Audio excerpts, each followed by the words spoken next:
Salam gars yi tey histoire Amina laa leen di raconter benn abonné bu mu envoyé message ci Instagram. histoire am bi nag nekk na benn histoire bu garaaw bu doy waar te yéeme comme ni ngeen ko xamee ci vidéo bi dinaa wax ay détails yoo la xamante ne du ñëpp ko mën a déglu kon boog benn affaire rek laa leen di wax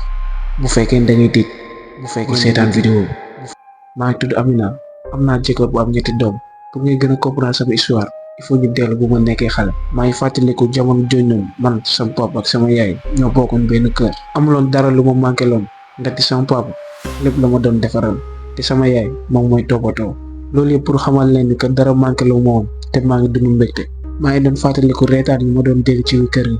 sama papa sorti yi ma doon yóbbu sama yaay lekk yu neex yi doon togg suñu dëkkandoo yi ni ñu baaxee woon ci man te jamono jooju noonu dama kontaanoon lool ndaxte sama yaay dama wax dina am rakk ndaxte jamono jooju noonu dafa ëmboon comme ni ma leen ko waxee moment boobu noonu sama dund amul benn problème maa ngi dund mbégte ak bànneex wante lu ma xamuloon loolu yëpp dina denc ci benn jour ndaxte sama yaay ëmb bu mu xaaroon noonu du yegg ndaxte day mujj yàqu te duma mës a gis sama rakk après jour boobu noonu lépp lu ma xamoon ba tey dina changer carrément ndaxte affaire bi dina jàpp sama papa ak sama yaay même buñ ma ko wonul gis naa nekkatuñ comme ni ñu meloon sama papa léegi day génn rek nekkatul si kër yi sama yaay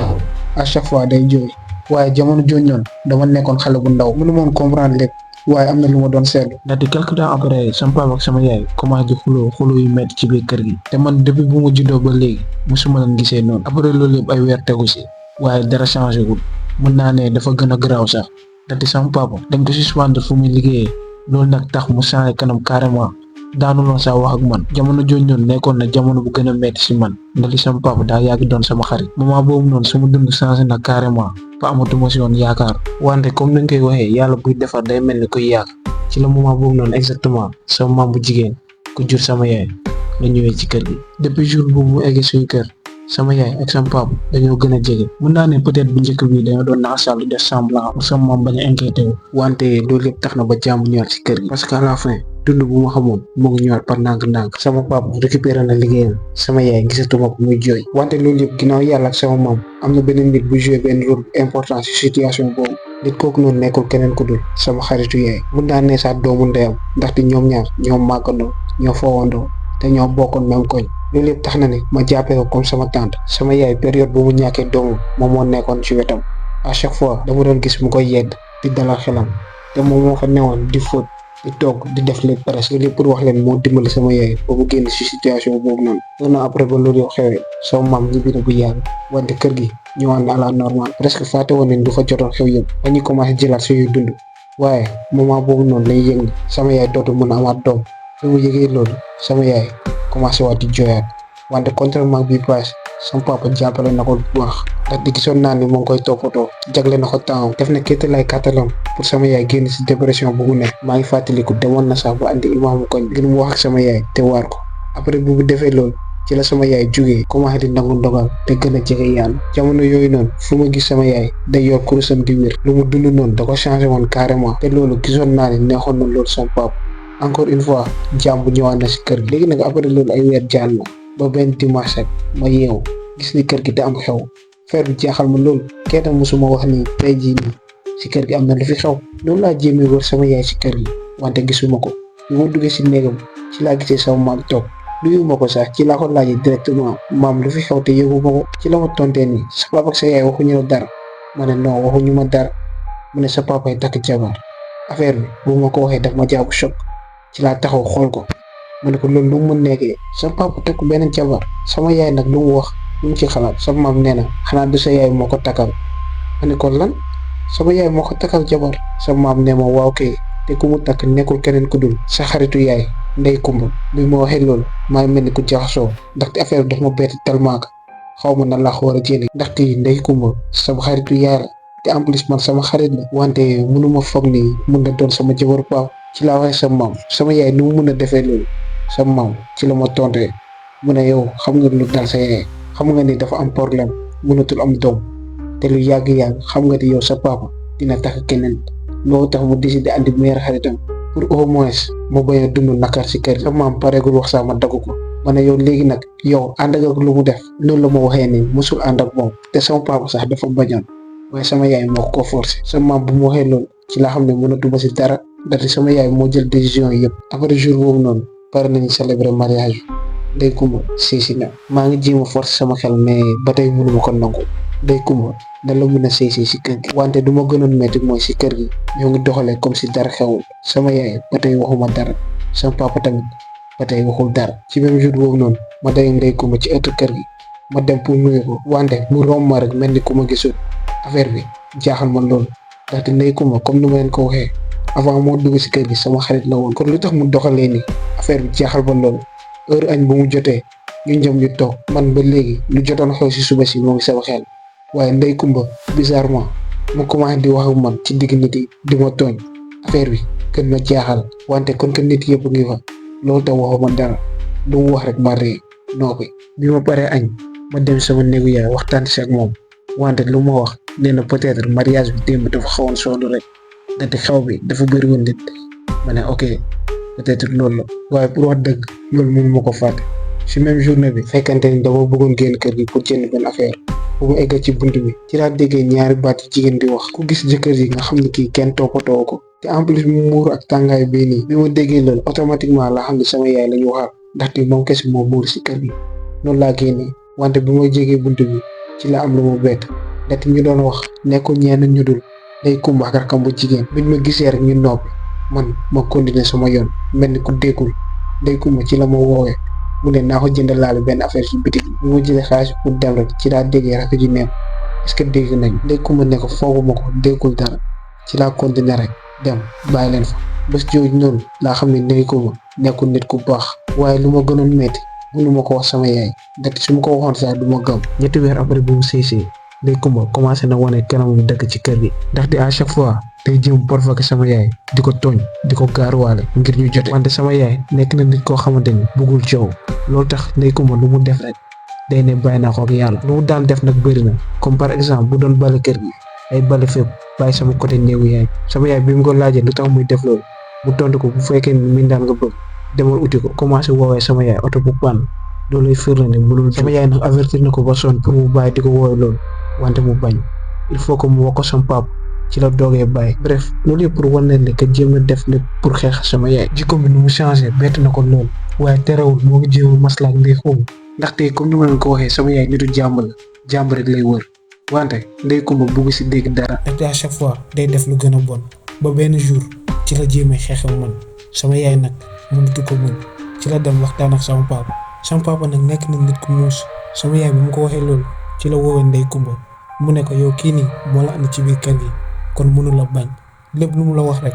kon loolu dëgg la kon moytul di ko tooñ ndaxte génn bu amee si kër gi yow yaa nar a génn. Ndey Kumba bu mu déggee loolu nag waxul dara ci la duggee ci néegam. quelques jours après Ndey Kumba bi changé carrément kanam commencé di waxtaan ak ñun di ree mu def daal comme si dara xewul. man nag depuis bu ma gisee loolu ci laa xam ne kii nii am na lu muy waaj ndaxte mënul changé nii complètement. sama yaay kon ko yéenam jubóog Ndey Kumba rek la woon looloo tax mu gëm ko commencé di ànd ak moom. man comme ni ma leen ko waxee mosuma gëm ni benn yoon que Ndey Kumba mën na changé looloo taxoon ma waxtaan si ak sama yaay ma ne ko kii nii am na lu muy waajal ndaxte mënul xëy rek mu changé. sama yaay nag ci la mu interdire carrément ma wax loolu ci moom. mu ne ma bu fekkee ne mënoo ko gëm bu ko wax dara bu ko def dara sori ko te bu ko jéem a tooñ. man nag sama yaay lu ma digal moo ma gënaloon foofu que may toog di waxtaan ak Ndey Kumba. après loolu yëpp bu mu weesoo ba mu teg si benn weer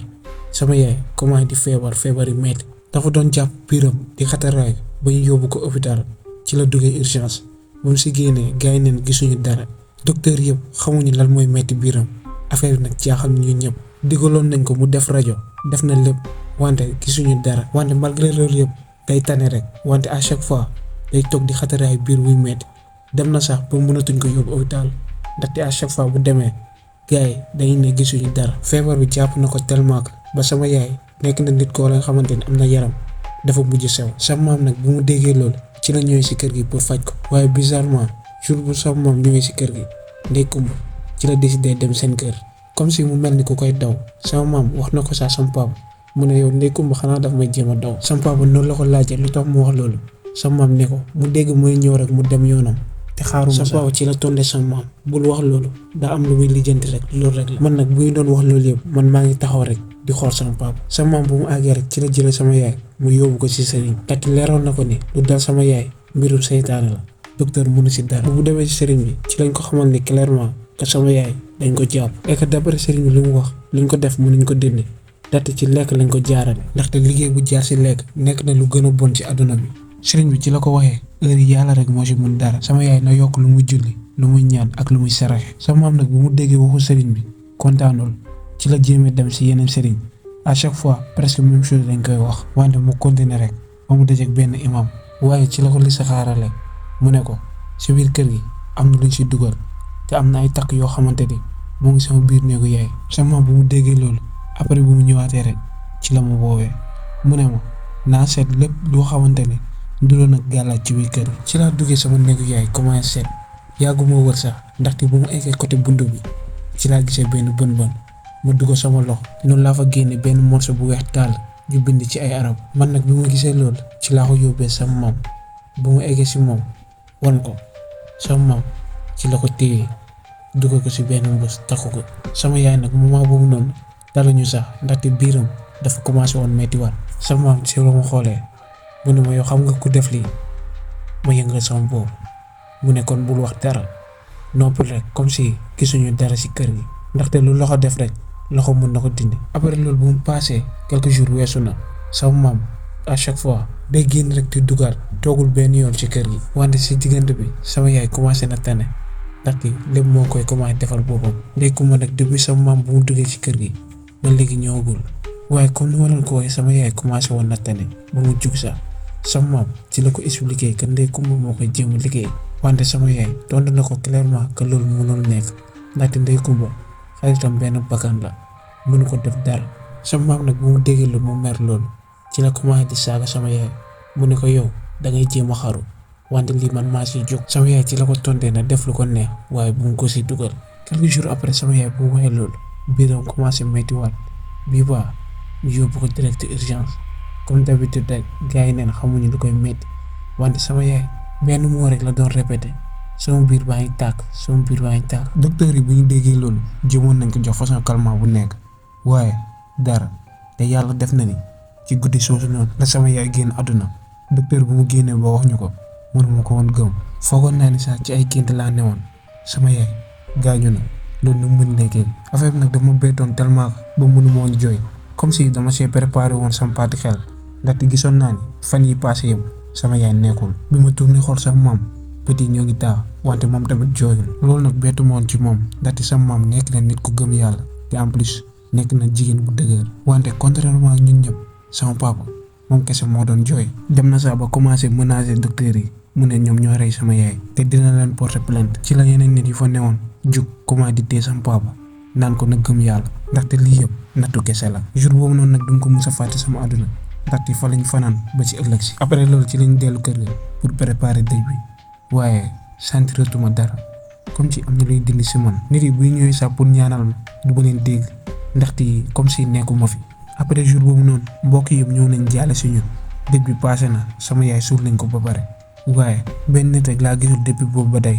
muy ndey kumba. man moom personnellement dama doon yàkkamti pour te ko bët waaye alhamdulilah ndaxte sama maam ci la ñëwee si man depuis jour bu sama yaay gaañoo ba léegi moo ngi soog a wax ak man. ci la ma ne Amina du gëm nga yàlla ma ne ko ankay gëm naa yàlla mu ne ma jàpp nga ni yàlla mooy buur te képp ku mu soxla heure bu jotee rek da koy yóbbu. ma ne ko waaw maam xam naa loolu kay. ci la ma ne kon xamal ni sa yaay yàllaa ko yóbbu amul benn mbindeef ci àdduna bu mun jël bakkanu nit te yàlla santaane wu ko. dama lay wax lii yëpp ngir nga delloo sa xel te foog naa ni xam nga ni fu may waxee ndaxte ba si passé gis nañ lu doy waar ci kër gi. dama bëggoon nga fàtte loolu yëpp nga xam ni bu fekkee ni sa yaay lu ko dal nii loxo jaar na si yàlla suñu borom gis na lépp te dina ko faj incha allah. sama maam bu mu expliqué loolu yëpp ci laa commencé jooy ma xam ne lu mu wax ni yëpp dëgg la. ci laa ko waxee maam bu fekkee ni yow li nga wax ni yëpp bëgg nga ma def ko yóbbaale ma mënatuma des ci kër gi mënatuma toog may jaaxaale nit koo xamante ni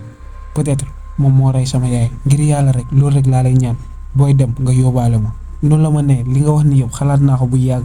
duma la bàyyi ci biir kër gi wante da nga war a eggal école di leen desal bëreetul incha allah année prochaine naa la ñoo jël si. te ndey kumba bu ñëwaatee ci biir kër gi bu ko xool bu ko wax dara defar li ngay def rek nga bàyyi ko. en plus sa papa bu ko mus a wax lu ñu gisoon fan yi passé yëpp fooguma dina la gëm. sama maam bu mu paree ci laa ko nangul lu mu wax yëpp après loolu mu dem waxtaan si ak sama papa ci la ko expliqué que ni école bu tëjee damay dem dëkk ak moom. sama papa nag au début dafa doon xaw a bañ après mu ñu waxtaanee si man mu laaj ma ni que réellement est-ce que bëgg naa dem ma ne ko waaw bëgg naa kay noonu la ma commencé wax ni que man kese maa ko dese bu ma demee après moom dina wét ci laa ko ne papa bàyyi rek ma dem ndaxte kër gi su ma fi desee à chaque fois damay fàttali ko sama yaay bi ma ko expliqué loolu yëpp sama papa ci la comprendre mu ne waaw ok kon école bu tëjee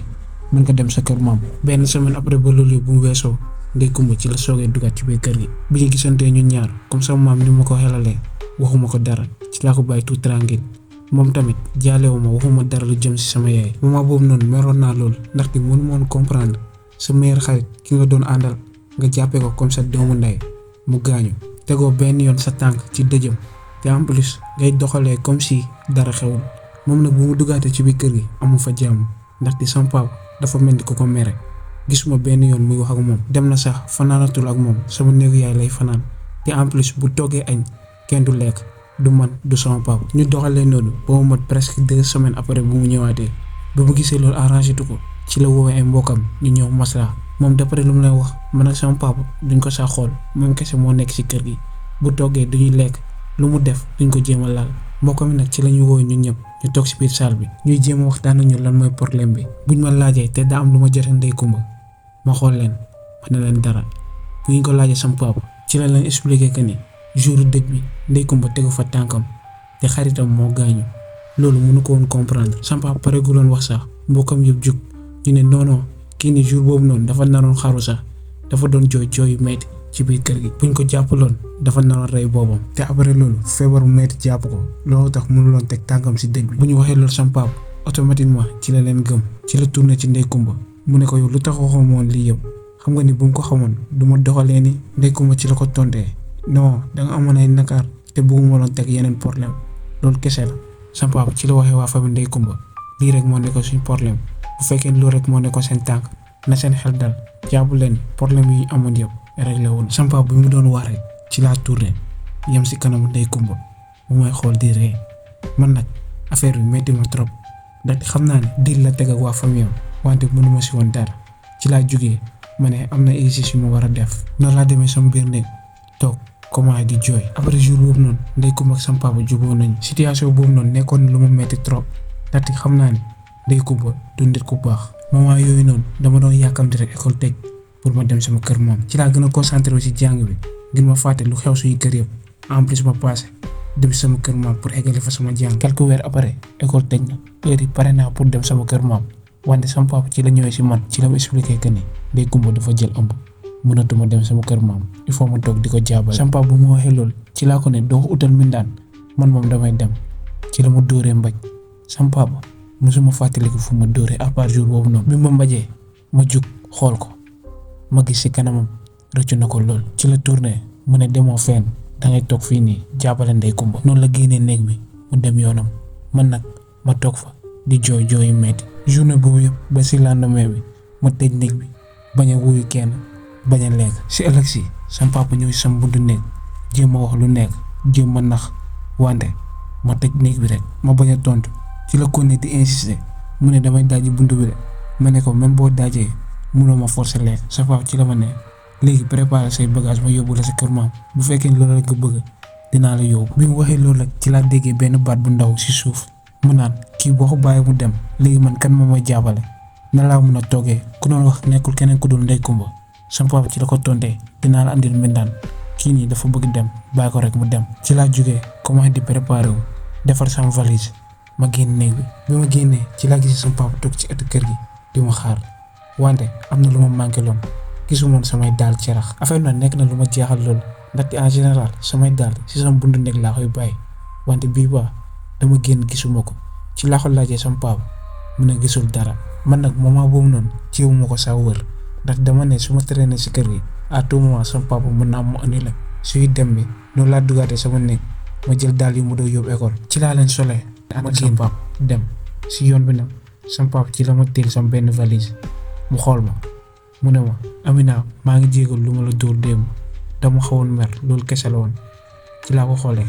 ma ne ko garaawul wante moment boobu noonu di ma ko baal eggul sama xol ndaxte dama meroon loolu bu mu weesoo ci la ma yóbbu ba ma egg sama kër maam bu fa eggee moom ci la dellu ma bàyyi ma fa sama kër maam nag nekk na kër gu neex ndaxte sama famille yaay yëpp a ngi fa. looloo tax benn weer après ba tey maa ngi fa maa ngi dund mbégte awma benn stress. ba benn jour rek comme d'habitude à chaque fois 6 heures du matin laay yeewu pour jéem a julli fajar waaye jour boobu noonu bi ma yeewoo yëkkatuma sama suufu yaram yëpp maanaam lu jëm ci sama jumbax bi ba jëm ci suuf su ma ko laalee sax du ma ko sentir sama tànk yi mënatuma leen bouger di tàng jàmm ba ma commencé di yuux ba yee ñëpp waa kër gi ñoom ñëpp daw si ñu ñëw sama néeg bu ñu ñëwee ñu laaj ma ñu ne ma lan la ma ne sama tànk yi yëkkatuma leen mënatuma bouger dama paralysé sama rakk yaay ci lañ commencé wax nañu woo ambulance ñu yóbbu ko hôpital bu ñu waxee loolu exactement fekk sama maam mu ngi soog a dugg ci néeg bi ci la ma laajee mun na yow lan la ma ne sama tànk yi yëkkatuma leen sama benn tante ci la waxaat dañu woo ambulance ñu yóbbu ko sama maam ci la ko xoolee mu ne ko kii nii demul benn hôpital ndaxte lii nii ngeen di gis xam-xam bu ñuul la ci kanam ka daggal ñu billet Tamba léegi dem dëkk ba sur le moment nag sama tante yi kenn si ñoom àndul ak sama maam ndaxte jàpp nañ ni lu ma dal su ma teelul dem hôpital dafa nar aggravé malgré que sama tante li ñu wax yëpp sama maam nangu leen saa déglu ndaxte si journée bi jël nañu yoon Tamba dem bi nag métti woon na trop ndaxte yi dañ ma yenn ba dugal ma ci biir oto bi bu ma doon wàcc tamit bu ma àggee noonu lañ ma def buñ fa eggee dañoo dugg si benn kër mbokk ci lañ fa toogee benn fan pour noppaleku sama maam ci la ma jëlaatee mu yóbbu ma si benn kër seen buñ fa àggee nag nit yi bëri woon nañ lool dañoo mujj sa xaar ba lendemain bi ñu doog a ñëwaat buñ fa àggaatee sax nit yi xawoon nañ bëri waaye forcé nañu ba dugg ci biir bu ñu gisante ak sëriñ bi ci lañ laajee lan moo nekkoon suy tànk sama maam ci la ko expliqué lépp depuis sama yaay ba heure yi lu ma dal sëriñ bi bu mu dégloo ba pare ci la li saxaaree mu seetal bi mu paree rek ci la yëkkatee boppam mu xool ñu mu ne sama maam kii de dañ ko daj sama maam ne daj mu ne ankay tànk mi dañ ko daj ci benn garab sëriñ bi mu waxee loolu man comprendre wu sama maam nu mu réagiré loolu tamit mooy wane moom tamit comprendre wu sëriñ bi ci la tourné si man mu ne ma soxna si say daal réer nañu temps yi passé man sëriñ bu ma posé question bi automatiquement dama ko répondre samay daal mu ne ma xalaatal rek sama xel ci la ñëwaat mooy jour bu ma doon dem sama kër maam sama daal carax yi dañoo réeroon ci kër gi ci laa ko wax sëriñ bi nga ko waxee loolu ba pare sëriñ bi ci lañ ne léegi mën ngeen dem loolu rek laa soxla woon ci kàttanu yàlla seen aajo yëpp dina faju ci la benn waay ñëw yëkkati ma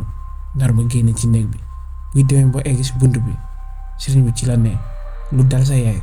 du la mës a dal ndaxte bii ba nitu yàlla mu ngi sa wet demal buy dellee si kër bu ñu wàcc ci la laaj sa maam léegi lan moo des fu ñu jëmaat ci la ma tontee dañuy ñibbi suy kër ma ne ko ñibbi te fajaguma sa maam ci la ma tontee heure suy loxo génn si nañ seetaan rek buñ fa jógee presque def nañ 2 jours si yoon bi ndaxte suy oto daa amoon problème bu ñu eggee suy kër jour boobu noonu ba ñu yëkkati ma teg ma si lal bi ma nelaw bi ma yeewoo ci laa sentiraate sama cër yëpp ci laa jógee daw directement dem sama maam bu ma eggee si moom nag commencé di yuux ma ne maam commencé woon naa dox rek ma foog waa kër gi ak bruit bu ma doon def ñoom ñu génn ñu gis ko ma taxaw affaire bi choqué leen ñoom ñëpp sama tante yi mun naa ne sax tiitaange da leen jàpp ci benn côté ndaxte yi ñoo ngi taxaw rek mënuñu sax wax sama maam ci la jógee ñëw ba si man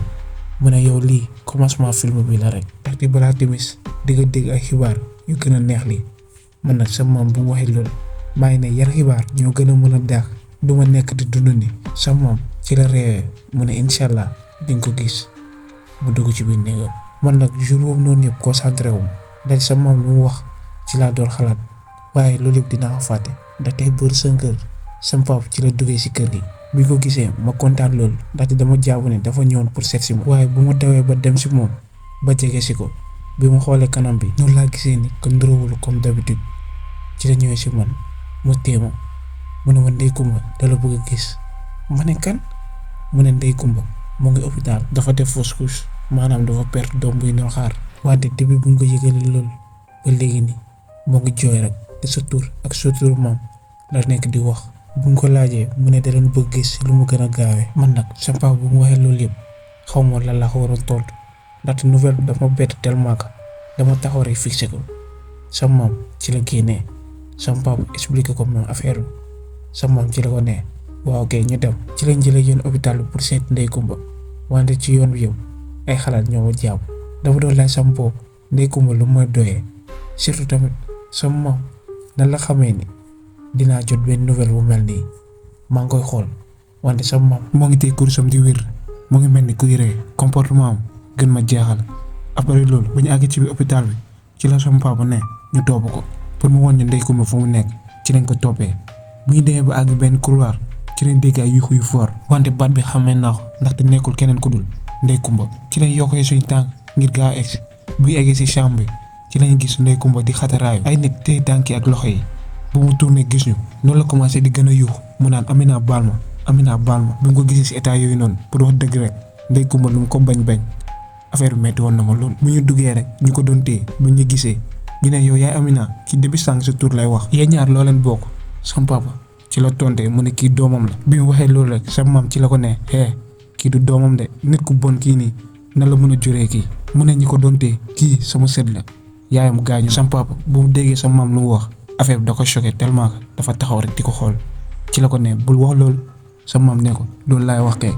déglul kii nii lu mu ñu woowee fii après di nga comprendre lépp. sama papa ci laa gisee si kanamam dafa gën a jaaxle ci la avancé si Ndeye Coumba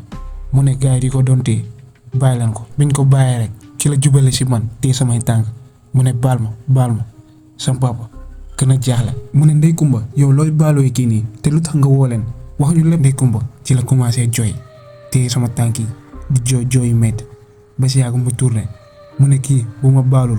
tey si guddi kooku bu ñëwaatee daf ma nar a rey. sama papa ne kan moo lay rey ba tey waxul lu leer. Ndeye Coumba ci la waxee affaire bu ñuul bu rey suñu doom affaire bu ñuul bu yóbbu suñu doom loolu la. mu gën a téyewaat samay tànk mu ne Amina baal ma ngir yàlla rek baal ma. sama maam ci la waxee boo bëggee mu baal la waxal li nga def lépp. Ndeye Coumba ci la bàyyi sama tànk commencé di gën a yuux dem si mur bi di mbëkk boppam. ñu ko doon jàpp nag ci lañ taxawee beneen côté bi jaaxle loolu ci lañ ne ñu téye ko wala sama papa ci la ne xaar leen garaawul bàyyi ma waxu moom. bu mu jegee seen Ndeye Coumba mu ne ko ngir yàlla rek waxal li nga def Amina dina la baal incha allah. Ndeye Coumba ci la tourné sama papa mu laaj ko mu ne dina ma baal est-ce que dëgg la comme xale affaire bi gën ma jaaxal. sama papa ci la ko waxee dina la baal kay du man maa la ko wax kaay toog nga expliqué ñu ñëpp. Ndeye Coumba ci lañ ko tegee si lal bi mu commencé wax mu ne lan moo tax may baal Amina démb si guddi am na benn jëmb bu ñuul bu ñëw suy nekk mu xoñ ma ba mënatuma nooyi. ci la ma waxee waxul sa jëkkër li nga def Amina yëpp suba balaa timis di nga ñàkk li nga gën a bëgg sa àdduna maanaam sa doom. après bi ma waxee loolu si guddi si nelawuma may xalaat est-ce que war naa la ko wax wala déet comme ni nga ko war a xamee waxuma la dara looloo tax ay bër 14h sama biir commencé métti ba mu mujj si ñàkk suñu doom. sama papa ci la ko daggee mu ne ko yow loo war a wax Amina wax ñu ko gaaw. Ndeye Coumba ci la xoolee sama papa mu ne jëmm ji ñuul yooyu noonu tontu ko sax mu kon ne wax mu ne bu ñu ñàkkee suñu doom jëmm ji ñëwaat si man mu ne après timis sa bakkan moo si des. après bu ñu ñàkkee suñu doom ci la ma leer ni que jëmm ju ñuul yi foowul. looloo tax ma ne nga woo Amina ak maamam ma wax leen lépp. Ndeye Coumba bu mu waxee loolu rek ci la jógee si lal bi mu ñëw sukk téye sama tànk mu ne Amina baal ma man maa rey sa yaay. bi ma waxee loolu affaire bi presque defuma dara ndaxte xamoon naa bu yàgg sama papa laa fixé xool sama papa moom nag xooluma Ndeye Coumba la doon xool. ci la jógee mu commencé di yuux yow Ndeye Coumba looy wax nii yow yaa rey kan. sa maam ci la waxee sama papa yow toogaatal nga déglu lu muy wax ba mu jeex. Ndeye Coumba ci la commencé jooy métti muy góone di wax mu ne comme ni nga ko xamee man ak yaay Amina ay xaritu benn bakkaar lañu woon de buy nekkee xale ba ñu màgg wante yaay Amina de bu mu nekkee xale moo ma ëpp lépp man aw ma dara moo ma gënoon rafet moo ma daakoon solo xale góor yëpp moom lañ doon topp man takkandeeram rek laa woon. demoon na sax d'après nit yi moo ma gënoon muus ndaxte moo ma gënoon sori ci alxuraan te chaque jour ñu ñooy dem jàngandoo. moom papa ma yaayam ñu ngi woon si wetam man sama yaay dafa teeloon gaañu loolu yëpp taxoon na ni te buy nekkee xale ma bañ ko ñaane ko lépp lu mu yoroon dem ko bëggoon am. jamono di dem ñuy gën a màgg Amina di ma gën a raw loolu lépp def ni ñu nekk ay xale Amina ñu takku ko jëkkëram am lépp te man maa ngi toog te ñu ma doon labat yëpp tekkiwuñ dara firiwuñ dara. après buñ ko takkee ci la ñëw si man di ma may ay yére yoo xamante ni solatu ko man jàppoon naa ne daf may xoolee kaw ndaxte lu tax mu may yére yoo xamante da ko sol ba pare. dañ ko ne man buujuwaan la dañ ko ne man yelwaankat la te moom amoon na lépp yére yu bees xaalis ak jëkkëram bu ma bëggoon jàppale lu tax jëndalu ma yére yu bees te en plus xamoon na ni man situation yu may dundee lu tax jaruma mu yóbbu ma këram demoon naa sax ba wax ko nee na loolu mënul nekk. ko loolu yëpp mooy wane ni daf ma bëggoon tuutil depuis jour boobu noonu nag laa commencé di jug si moom di dem si ay sëriñ ngir yàlla tollale ko ak man pour ma gis lan mooy dund sama vie. topp naa ko di ko liggéey ay ati at avant Amina juddu ba Amina màgg waaye loolu yëpp gisuma woon dara ba benn jour mu ñëw si man mu ne ma daa xaaraat beneen doom. bu ma waxee loolu ci laa dem si benn sëriñ bu muñ jabar ci kooku noonu laa njëkk a gis résultat bu ma neex ndaxte après bu ma defee lu ma wax yëpp ci la ëmb bi yaakoo te bi jour boobu laa tey sëriñ bi. bu ma ñëwee pour jàppale yaay Amina ci biir lekkam dama see doon dugal ay garab yu ma sëriñ bi jox loolu yëpp pour wëlbati xelam. après loolu yaay Amina ci la ma dugalee ci biir kër gi en tant que ñaareel waaye même bu ma duggee si kër gi sentir naa ni yaay Amina daf ma doon xoolee kaw ndaxte dafa doon gis muy julli di jaamu yàlla te suy wax man comme si moo ma gën daf ma jéem a waar. looloo tax ma delluwaat ci sëriñ bi ma ne ko nu ma tëjal gémmiñu yaay Amina man nag bu mu ko laajee loolu mosuma xalaat ni dina ko rey ndaxte quelque temps après ci laa gis ni biir mooy metti muy xataraayu ci kër gi affaire bi tiital ma loolu. ci laa déggee ni que yaayam moo ngi ñëw looloo taxoon ni ma daw génn kër gi yàggul sax ci laa déggee ni que yaay Amina faatu na. Ndey Kumba fu mu sëggee noonu ci la téye samay tànk di jooy mu ne baal leen ma teyuma ko baal leen ma man nag affaire bi def ma dara ndaxte comme ni ma leen ko waxee xamul naa ko bu yàgg. sam papa mu ngi sëgg rek ba si yàgg rek ci la jug mu jubal si Ndey Kumba téye ko rek nar ko dóor ci la heureusement ñu nekk si biir néeg bi te sam papa ñu ne ko kii ni heure biir bi dafa fragile ndaxte dafa perdre doomam bu ko dóor nga gaañ ko andi fii sa bopp problème xam nga li ngay xam léegi defal li ngay def rek nga dem sa yoon. sam papa ci la ne bàyyi leen ma ñu bàyyi ko mu jaaxaaloog Ndey Kumba mu ne ko fase naa la ba mat ñetti yoon ci la tourné mu ne Amina ñu dem man moom ak sa maam ñu génn bàyyi ko fa. Ndey Kumba nag mu ngi yuux Amina baal ma Amina baal ma sam papa ci la tourné waatee mu ne kii du la baal tey du la baal ëllëg te mujj ñuul yi nga gis noonu yàlla na la rey. sam papa ci la génnee ñu ànd ak moom bu ngi demee ba egg si buntu hôpital bi noonu la ñuy dajee waa famille Ndey Kumba. sam papa ci la jaaxaaloo ñoom mu ne leen ñëw leen jël bagage Ndey Kumba ndaxte du mës a dugaat ci biir kër gi. ñoom ñu ne sam papa lan la lu mu def sam papa neen dem leen laaj ko seen doom. ci lay ñibbee man ma ànd ak sama maam dellu sam papa dem suñu kër. après jour boobu noonu lendemain bi sam papa ñëw sama kër maam commencé di waxtaan ak moom mu ne yow Ndey Kumba lu mu wax ni yëpp xamoon nga ko bu yàgg. sa maam ci la ko tooltee xamoon naa ko te sa doom Amina mi xamoon na ko. sam papa ci la waxee ngeen xam loolu yëpp waxoo leen ma dara sa maam ne ko yow buñ la waxoon pour yow nooy réagir seetal sa diggante ak yàlla est-ce que naroon nga ñu gëm. ci la noppee mu ne wante waroon ngeen ma ko wax rek. après bu ñu amee waxtaan boobu noonu sam papa ci la mu proposé ma delluwaat kër ga ma ne ko déedéet dama bàyyi ma des fi ba si yàlla. léegi nag gars yi histoire Amina presque nii la jeexee ndaxte Ndey Kumba deewul wante dafa mujj ñàkk xelam maanaam dafa dof. waa famille yëpp jàpp nañ que maam Amina moo ko liggéey ba mu perte xel bi. ñoom ñëpp gëmuñu benn yoon que Ndey Kumba def na luñ ko tuumaal. waaye comme ni ma leen ko waxee Ndey Kumba dafa mujj dof complètement te waa famille yëpp jàppuñu ko moo ngi wër ci mbedd yi rek. un an après ba loolu yëpp bu mu xewee papa Amina day mujj gaañu ci benn accident te d'après Amina lu mu wax papam da ko ne du mës a takkaat beneen jabar loolu la def ndaxte gaañu na. léegi Amina moom kese moo doonu bàyyam. léegi nag gars yi ñu ngi ci fin vidéo bi mais histoire bi xaw ma na laa koy qualifié est-ce que fin bi dafa triste wala mujjanteel bu neex la. te en plus am na ay laaj yu bëri yoo la xamante ni Amina sax mënu ko woon tontu maamam ci fin bi comme si daa xamul lépp luy ñëw. loolu ak jëmm bu ñuul bi nan lañ ko mën a expliquer. bu fekkee ne am ngeen ci xalaat bu leen ko hésiter bind ci biir commentaire yi bu leen fàtte abonné wu ngeen aimé vidéo bi na jàmm yàgg ci yéen.